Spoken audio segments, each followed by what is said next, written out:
এটা হচ্ছে রংপুরের একটা ঐতিহ্যবাহী জিনিস। এই জিনিসটা দিয়ে রংপুরের মানুষরা অনেক কাজ করে। আদা থেকে শুরু করে, আদা রসুন থেকে শুরু করে এটা দিয়ে ভর্তা, বিভিন্ন রকমের ভর্তা বাটিও বানায়। তো এটার নাম হচ্ছে বাটনা।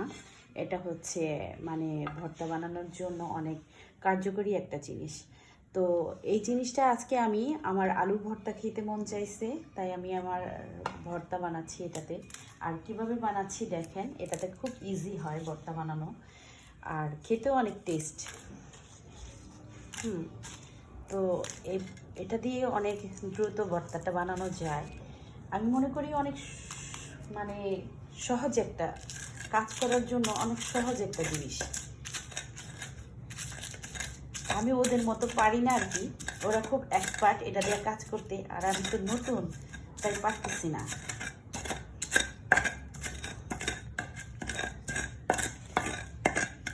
রংপুরের মানুষরা এটা আর কি ইউজ করে, আর অন্যান্য দেশে সবাই এখন এটা ইউজ করছে, সবাই এটা ইউজ করে এখন, কারণ খুব সহজে ভর্তা বানানো যায় এটা দিয়ে।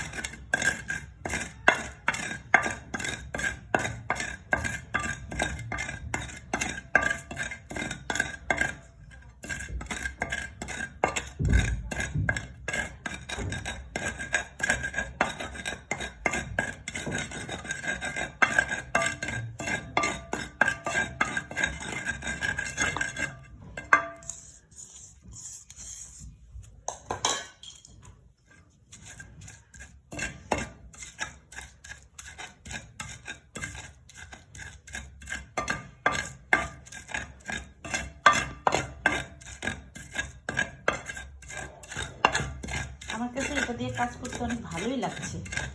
হাতের থেকে এটা দিয়ে পুড়লে তাকে মেশ করা যায়, সুন্দর মেশ হয়ে যাচ্ছে।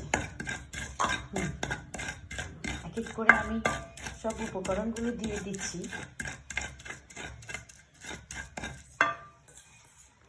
তারপরে ধনিয়া পাতা দিব। ধনিয়া পাতাটা আমি অনেক বেশি দিই, আমি অনেক পছন্দ করে লাইক করি। তো